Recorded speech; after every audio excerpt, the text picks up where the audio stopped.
9, 8, 7, 6, 5, 4, 3, 2, 1, 0. Welcome to another episode of Islands in the League presented by DraftKings, our YouTube live video series.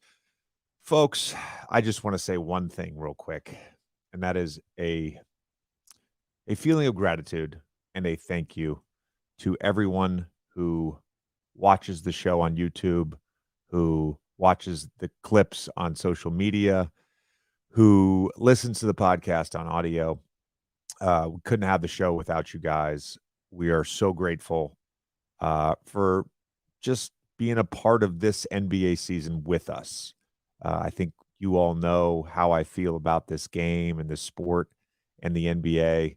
It has been a lifelong love and obsession, and I'm very grateful that I get to talk about the game that I love so much, and I'm grateful for you guys and being a part of this community with us. So this season's over, which is it's been a crazy season. Congrats to the Denver Nuggets. Watching the game tonight, even without knowing the outcome of the game, I kept thinking about something that Doris Burke said on the podcast last week, which was the Miami Heat are the most mentally tough team going into, this finals. No one's going to be tougher than them. I always talk about how they can muddy the waters and still figure out ways to win. And throughout this game, it was an ugly game. And throughout this game, I kept thinking to myself, Denver is as equally tough mentally. Anything Miami threw at them, any adjustment they made, Denver figured it out. They didn't allow a 5 for 28 three-point shooting game to deter them from winning their first championship in their franchise history. Just an awful game. And the other thought I had while watching this game, look at these shooting lines. Jimmy Butler, 5 for 18. Gabe Vincent, 3 for 13. Max Strus, 5 for 12. Lowry, 4 for 13.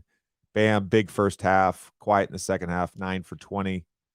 Jamal Murray, fantastic run in these playoffs, 6 for 15. Bruce Brown, 4 for 14. Michael Porter Jr., 7 for 17. Aaron Gordon, 1 for 6. Like, nobody had it going. And then you look at Jokic's shooting numbers in a closeout game to win the NBA championship, where they're throwing everything at him. He goes 12 for 16. Just a ho-hum 12 for 16. The guy's literally on another planet right now. We will discuss. I'm sure we will do it on the podcast in a reasonable way. I'm sure I will be broached with the topic on First Take throughout the next couple weeks. Where does Jokic stand all time? Where does this playoff run stand all time? Look, he has cemented himself as an all-time great. That's a fact. Multiple MVPs, a finals MVP, a championship. He's 8 years in.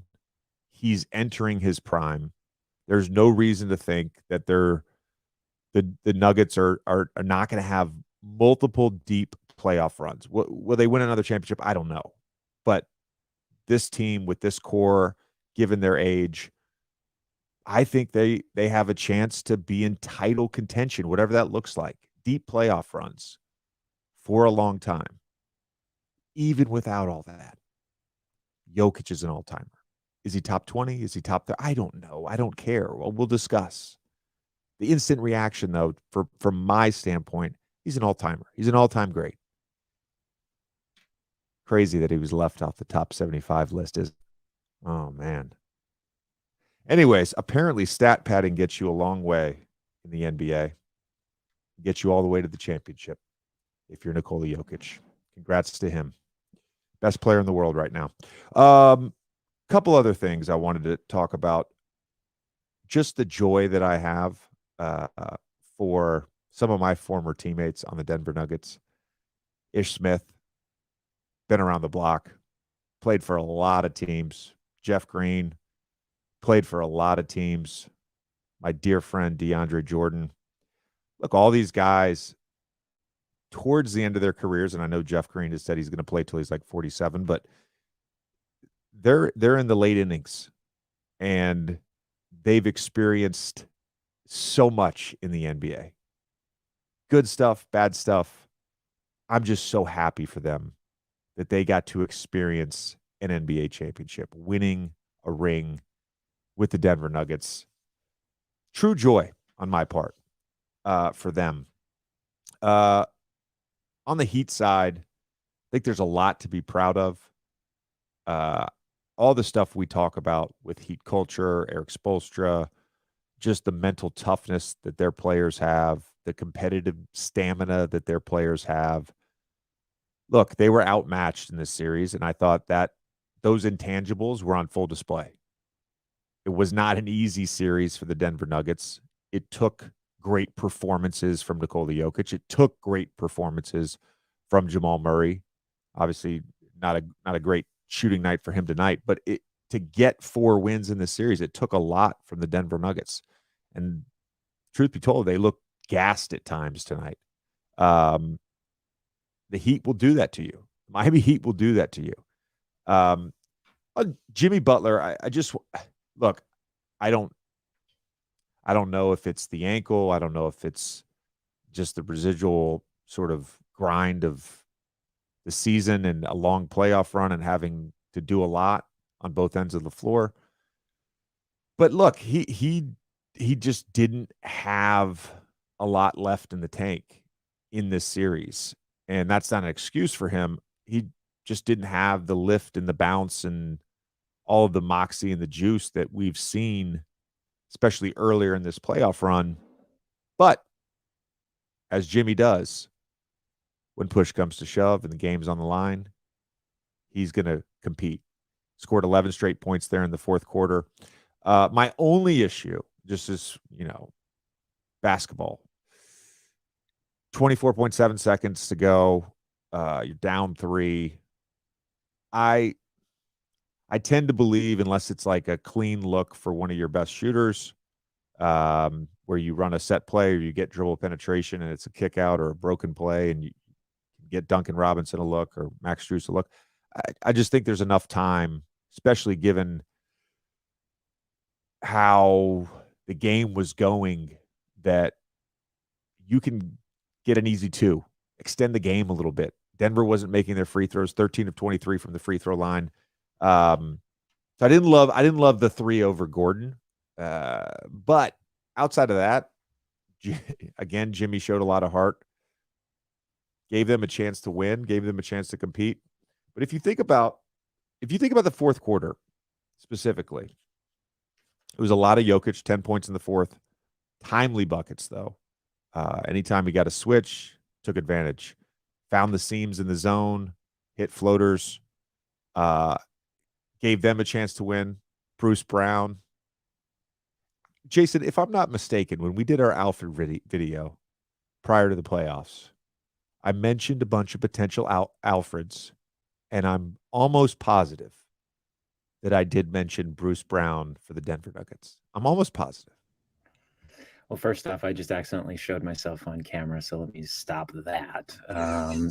Second of all, I don't really listen to what you say, so no, I don't remember. You just edited videos. That's incredible. That's incredible. Yeah. Well, Bruce Brown had a timely bucket tonight. Alfred showed up, saved Batman from the burning building. Anyways, happy for the Denver Nuggets. My little brother, David, has lived in Denver for the last 8 years, has become a diehard Nuggets fan, has ridden this whole wave from day one with Jokic and Michael Malone, and season ticket holder, was at the game tonight. So just happy for everybody in Denver and for the Nuggets organization. If you guys have a few questions, let's roll that right now. But that's all I got to say about the game and this season. Again, thank you for all your time, support, for this show and everything we do on this platform. We really appreciate you guys. Jason, do we have any questions? We do. We have a few. All right, we'll start with something kind of spicy. Jaretta says, what do you think of NBA analysts and fans who say the Nuggets had a, quote, easy playoff run? At JJ Redick, I say it's BS, honestly. Yeah, I don't agree with that. Again, we're going to do real-time revisionist history on that one. I feel like every single season since social media has existed, there seems to be some sort of asterisk next to every championship. And the reality is there always is something you could point to, a shot, a play, an injury, an upset. Then you get a favorable matchup. Just how the NBA playoffs work. I don't buy it for a second, specifically about this Denver Nuggets run. Minnesota Timberwolves in the first round. You're going against multiple-time Defensive Player of the Year in Rudy Gobert, one of the bright young stars in the NBA, and Anthony Edwards. Second round, you're going against Devin Booker and Kevin Durant. And look, before the playoffs started, given how Denver finished the regular season, I said Phoenix was the favorites. Now, once that playoff series was underway, I want to be clear. I did say I think Denver's going to win, just like I picked them against Minnesota, just like I picked them in the conference finals. But prior to the playoffs, I said Phoenix. Okay. A lot of people said that. A lot of people thought Phoenix with Kevin Durant was the favorites to win it all. Then everybody seemed to jump on board with the Lakers. LeBron James, Anthony Davis playing at an all-NBA level. Austin Reeves playing awesome. They sweep them in 4 really tough games. And then they get a dogfight with the Miami Heat. The only thing you could really point to in this championship run is you go back to the first round. If Giannis doesn't get hurt in game 1, do the Bucks somehow win that series in 6 or 7 games? I don't know. I'm not here to play that. Would the Bucks be a better matchup for that? I still think the Nuggets win. We all watched the playoffs. We watched every round. They were the best team. So it's not about the matchups, which I think were all tough. They were the best team this year and in these playoffs. I believe that. Not an easy road. Never an easy road, actually. Anything else? Yeah. Well, we got confirmation that Bruce Brown was mentioned in the Alfred's video. So I'm happy to hear that. Yeah. I think this is a little interesting, just from your perspective. From Yvonne Lamb, says, can we talk about how bench players who don't play make an impact for a team like Denver, like Thomas Bryant, Reggie Jackson, and DeAndre Jordan? Yeah. There's Duncan touched on this a little bit when he was on the podcast a couple of weeks ago. There's an importance to having players that aren't playing to still be all in and not be thinking about vacations or having the season end or free agency or whatever it may be. It's just being in the moment. You need, whether you're playing 7 or 8 guys in the rotation, you still need 15 guys plus the coaching staff, plus the training staff, plus the support staff. You need everybody pulling in the same direction. Michael Malone has talked about DeAndre Jordan's leadership a bunch. He's talked about Jeff Green's leadership a bunch. And for Reggie Jackson, for Thomas Bryant, guys who were added in season, who maybe thought they would play a bigger role in the playoffs. I think we did as well. We figured Thomas Bryant would be the backup center. They went with Aaron Gordon throughout the playoffs as the backup center. Getting buy-in from those guys is absolutely important. Look, it's a team sport, and sometimes you're not going to play, but you still got to be a good teammate. So credit to those guys, credit to the culture that they've created there in Denver, which all of that matters. All of that matters. Speaking of culture setter, sometimes not the best player, oftentimes can be the best player. Think about Jokic, what he's about, how he talks about basketball, how he plays basketball. That's probably the most important thing when we talk about all of this stuff. It's like if your guy, the best guy, your star is wired that way, there's a trickle down to that for sure. In the same way that there is in Golden State with Steph, the same way there was in San Antonio with Tim Duncan, Giannis in Milwaukee. Like that stuff really matters. It sets the tone for everybody else. And again, credit to the guys on the bench who didn't play a lot during the playoffs, because the camaraderie piece, the chemistry piece, the encouragement, coaching on the sidelines, I saw it all playoffs with some of the older guys. All that stuff matters. Let's do one more, Jason.